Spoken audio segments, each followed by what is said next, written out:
At Christmas dinner, my 9-year-old daughter was seated alone next to the trash can, on a folding chair. Everyone acted like it was normal, so she got up, walked over to me, and said, "Can you do the thing you said you'd do if it felt bad again?" So I did. 5 minutes later, my mom started screaming. My name is Graham. I'm married to Nina, and I'm a dad to Leah.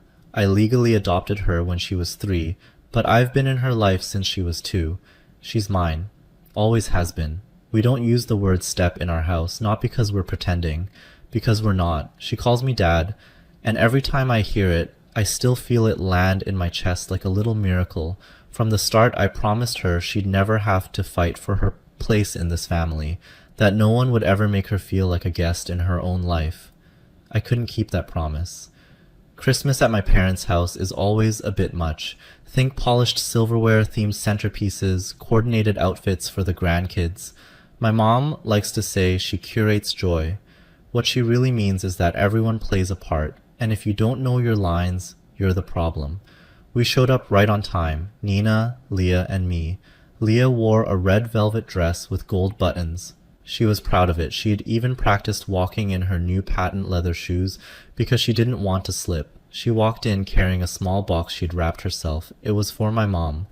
Glitter paper, a crooked ribbon, and one of those gift tags that just says, "To Grandma, from Leah," in careful handwriting. The kids' table was already set up, fancy plates, snowman cups, mini crackers with gold foil wrapping.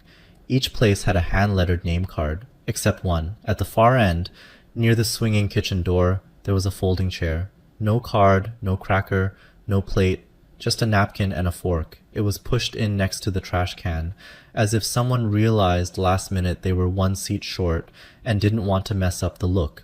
Leah stopped walking, just stood there, holding her little gift box in both hands, staring at the chair. No one said anything. My mom called across the room, "Oh good, you made it. We were just about to start." Nina's hand slid into mine. Her grip was tight. Leah sat down, quietly, smoothed her dress, and tucked the gift under her chair. I watched her try to smile when Jenna's twins shouted something across the table. She didn't answer, just looked at her plate like maybe that would keep her from crying. I didn't say anything right away. I just watched. I watched my sister take pictures of her kids in their matching sweaters. I watched my mom show off the floral centerpiece she made from scratch. I watched my dad drink his wine and look everywhere except at Leah. And I watched Leah pretend this was fine. Then she stood up, walked across the room, past 3 people who avoided eye contact. She stopped at my chair and looked up at me. "Can you do the thing you said you'd do if it felt bad again?" she asked. I looked at her for a long second. "Are you sure?" She nodded. "Yeah, I'm sure." I stood up, tapped my glass. The room went still. My mom looked over like I was about to give a sweet little speech. Something warm, something about togetherness. I said, "To the last family event we'll ever attend." And I raised my glass. No one moved. My mom froze, mid-smile. My sister's mouth dropped open like she was waiting for a punchline. My dad blinked twice and stared at his plate. I walked over to my parents' end of the table, placed a sealed envelope between their plates, and said, "Merry Christmas." Then I turned, took Leah's hand, and left. No one followed. No one stopped us. We were almost to the car when I heard it. A scream, my mom's. Loud enough to make someone across the street flick their blinds, but I didn't turn around, because Leah didn't. Leah didn't ask what was in the envelope. Not that night. Not the next morning either. She didn't need to. She knew what it meant to hand over a sealed truth and walk away. The morning after Christmas, we made pancakes. Leah asked if she could stir the batter. She added too many chocolate chips, then called it deliberate overkill. Nina laughed, and I felt something loosen in my chest. That's how it was with Leah. She didn't sulk. She didn't explode. She just made it quietly obvious when something hurt. It would have been easier, honestly, if she had thrown a fit, but instead she carried things like she expected to, and that broke me more than anything. You should know, Leah wasn't some distant relative my family had to suddenly adjust to. I'd been with Nina since Leah was 2. I met her when she was still calling every adult Mama by accident. The first time she reached for my hand in a parking lot, I just about forgot how to breathe. By the time she was 3, I was the one reading bedtime stories and cutting up apples the way she liked. I was the one she looked for when she had a bad dream, We got married when Leah was 4. She held our rings in her tiny palm and told me my shoelaces didn't match. She was right. When I legally adopted her, she asked me if that meant we could finally have matching last names. I said yes. She said, "Okay, then it's real now." But to my family, it never was. Not really. They didn't say it out loud. They never had to. It was in the way my mom introduced her as Nina's daughter at family events. The way my sister called her your kid, like she was correcting someone. It was in the group photos where someone always forgot to call her forward until the last second. The holiday cards that said to all the grandkids but only had 4 names inside. Leah wasn't one of them. They didn't hate her. That would have been easier to name. They just left her out over and over, softly, subtly, like she didn't quite count. And every year, I told myself they'd come around, that people needed time, that this kind of family took adjusting to. But Leah noticed. She noticed when my mom bought coordinated Christmas pajamas for the other kids, but handed her a plain red set with a broken tag. She noticed when her birthday was combined with her cousins because it's easier that way, and her name was written on the cake in smaller letters, squeezed into the corner like a postscript. She noticed when she made a Mother's Day card for my mom and never got a thank you, just a distracted smile and a comment about how glitter gets everywhere. I tried to explain it away. "They're just forgetful," I said. "They're not doing it on purpose." But kids aren't stupid. They know when they're being managed instead of embraced. And then one night, maybe a year ago, Leah asked me a question that I still think about when I can't sleep. We were packing for a weekend trip, just the 3 of us, and she held up a too small sweater that had been a hand-me-down from my sister's daughter. The tag was still on. I remembered my mom had given it to her for Christmas. Leah held it up, turned it over, then said, "They don't really know me, do they?" I said, "What do you mean?" She shrugged. "They don't know what I like, or my size, or my favorite color. I think they just guess." I didn't have an answer. I just sat on the edge of the bed while she folded the sweater back up. Then she looked at me and said, "Is it like I'm not really your kid to them?" I don't think I've ever felt more like a failure as a father than I did in that moment. That night, I promised her something. I told her that if she ever felt unwelcome again, truly unwelcome, she could tell me and I'd handle it, that she didn't have to shrink to fit someone else's version of family, that she wouldn't have to ask twice. She just had to say the word, and this Christmas she did. Which brings me back to the envelope. Inside there was a photo, one from the day her adoption was finalized. She was wearing a blue sundress and holding a stuffed turtle. Nina took the picture while Leah sat on my lap outside the courthouse. We both had chocolate smudges on our mouths from the donuts she insisted on getting afterward. On the back of the photo, I'd written, "This is the day we became a family. You just never treated her like it." Beneath the photo, there was a letter, typed. No yelling, no insults, just truth. I told them I had noticed everything, that Leah had too, that I wasn't asking for apologies anymore. I was drawing a line. That if they couldn't love my daughter like family, then they didn't deserve to keep calling me theirs. Then came the invoices. I attached a breakdown, a literal spreadsheet, contributions to joint gifts she wasn't named on, decorations and food for family events where she sat on the sidelines, checks to help cover their heating bill last winter after they'd accidentally left Leah out of the family Christmas card, donations to cousin birthday parties she wasn't invited to. I ended it with this: "You used my money to fund a version of this family that didn't include my daughter. That ends now." Nina didn't read it ahead of time, not because I kept it from her, but because she trusted me to say what needed to be said, and Leah never asked what it said. She just trusted me to mean it. We didn't hear anything for the rest of the day. No texts, no missed calls, no dramatic follow-ups, just silence. But I knew that wouldn't last. At first there was nothing, no texts, no phone calls, no "are you okay" or "can we talk?"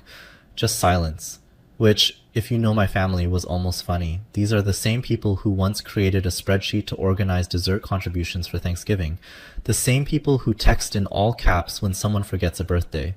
Silence from them was a strategy. I told myself it might stay that way, that maybe they finally understood what the letter meant, but of course they didn't. It started about a week later. I was sitting at the kitchen table when I got a Venmo request from my sister, $450. The caption just said, "Birthday for Owen, everyone pitching in, same as last year.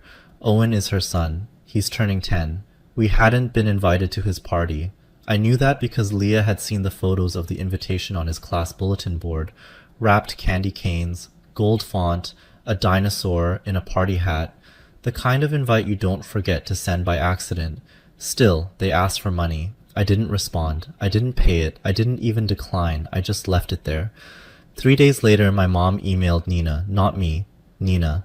The subject line was, "Just a reminder." Inside was a note that said they hadn't received our usual contribution toward the winter heating bill. My parents live in the same house I grew up in, and for the past few years, I'd been quietly helping with their utilities. Never made a big deal about it. Just sent the money every January and October. I thought I was helping. Apparently now it was expected. Nina didn't answer. She just forwarded it to me and said, "I guess your mom's finally talking to us." I didn't reply to that either. Then came the texts, first from my sister. "Hey, just wondering if you guys are still coming to Dad's birthday? Want to get a head count for the cake?"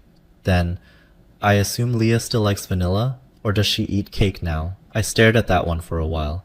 The next morning, my phone buzzed with a message from my mom. "Graham, I don't know what the letter was about, but this is getting ridiculous. Leah is welcome. She always has been. You're making a mountain out of a molehill." Molehill. She really said molehill.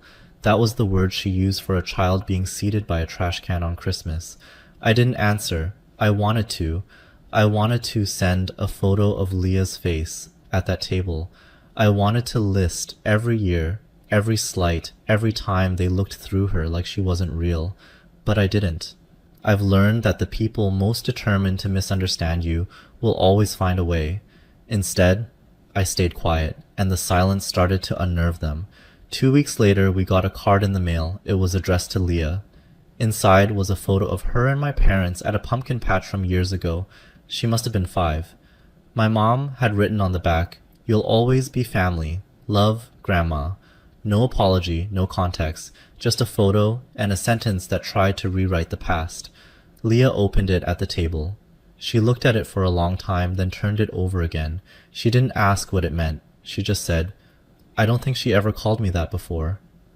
That night, I sat down with her and said, "You don't have to respond. You don't have to do anything." She nodded. "I know." She didn't hang it on the fridge. She didn't put it in her drawer. She left it on the counter and went to bed. Then, a few days later, it escalated. There was a knock at the door. Nina looked through the peephole and turned to me, wide-eyed. "It's your mom." I opened the door just far enough to step outside and close it behind me. She smiled like nothing had happened, like we were neighbors catching up after a long trip. "I just wanted to see Leah," she said. I didn't say anything. "I thought maybe we could talk, just the two of us, clear the air." "There's nothing to clear," I said. She sighed. "Graham, this is ridiculous. She's a child. She doesn't know what she's doing." "She knows exactly what she's doing," I said. "And so do you. You're turning her against us." "No," I said. "You did that all by yourself." She tried to push past me, said something about being her grandmother, about having a right to speak to her. I stepped in front of the door. "No," I said. "You don't." Her face changed then, like something cold slipped in behind her eyes. She looked at me like I was the stranger now. "I raised you better than this," she said. "You raised me to stay quiet," I said. "That's not the same thing." Then I went inside and locked the door. Nina was standing in the hallway. She didn't ask what happened. She didn't need to. That night, we told Leah we were done, officially. No more events, no more messages, no more maybe next time or just let it go. She didn't argue, she just said, "Good," and that was it. But it wasn't really. Because something was coming, something none of us saw coming, and it would make everything else look like the warm-up act. We thought we were done, after Christmas. After the letter, after the Venmo requests, the guilt trips, and the photo in the mail. After my mother showed up at our door, pretending nothing had happened. After Leah said good with so much clarity I could barely breathe. We thought that was the end. Then Eric showed up. Leah's biological father. I hadn't seen him in 7 years. Not since the custody hearing where he lost all parental rights, permanently and irrevocably. It wasn't even a close case. There was a restraining order at one point, then a judge's ruling, then silence. He hadn't called, hadn't written, hadn't tried to see Leah. As far as I knew, he didn't even know where Nina and I lived. That was the entire point. And then one Thursday afternoon, I opened the front door because I thought a package had arrived, and he was standing on the porch.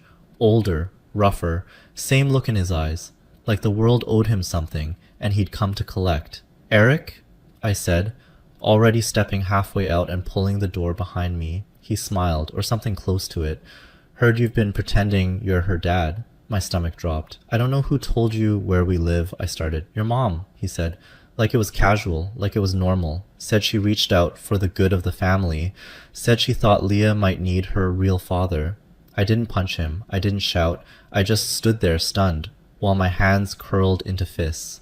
You have no rights, I said. None. This conversation shouldn't even be happening. I've got rights if I want 'em, he said. And if I don't, well, maybe you'd rather keep it that way. It wasn't a threat. Not directly, but it landed like one. He glanced past me toward the front window. She here? I stepped fully out and closed the door behind me. You need to leave. He crossed his arms. Look, I'm not trying to start something. I just think it's fair I get to see her, or be compensated for stepping aside. There it was, the real reason. Nina opened the door just a crack and looked out. When she saw him, she froze. Her hand went to her chest like she'd been punched there. Leah came down the stairs behind her, holding a book. She saw Nina's face and stopped. Go back upstairs, Nina said quietly. Right now. Eric didn't see her. Thank God. I stepped forward. You need to leave this property. Or what? So I called the police. They showed up in under 10 minutes. Long enough for him to keep talking. Long enough for him to say things I won't repeat. Long enough for Leah to hear enough through the floorboards to ask later, is that man going to take me away? I sat down on the edge of her bed that night, held her hand, showed her the adoption certificate again. Your name is on this. Mine is. The judge's is. His isn't and never will be. Nina and I filed for a protective order the next day. We printed of everything. Old court rulings, emails, texts. We included the details from the police report. The judge granted it immediately. When I told my parents, I wasn't calm. I didn't pretend to be. I sent them a single message. You put Leah in danger. This isn't just about feelings anymore. It's about safety. You made your choice. So did we. They didn't respond. But a week later, Jenna sent a message. Can't believe you destroy your own family over a mistake. I just deleted it and blocked her number. Then we listed the house. Didn't make a big announcement. Just started packing. Leah didn't ask why. She just started folding her clothes into boxes and labeled them herself. She wrote, books I love on one, jackets I hate on another. We moved 2 months later, new city, new school, no forwarding address, no family photos packed, no holiday dishes, no guilt. We told Leah we'd make new traditions. She asked if we could make ones where everyone gets a name card. I said yes, and that was the last time we talked about any of it. Not because we forgot, because we didn't need to explain it anymore. Fast forward 1 year, Leah had to write a school essay about someone who changed your life. She wrote about me. She didn't show it to me right away, just left it on the kitchen table with a sticky note that said, "You'll probably cry." She was right. She wrote, "He's not my real dad because of paperwork. He's my real dad because he saw me when other people didn't. And he stayed." That's all I ever wanted her to know, that she was never invisible in this house, and never will be. Still, do you think I did the right thing? Let me know in the comments, and if you want more stories like this one, subscribe and turn on notifications.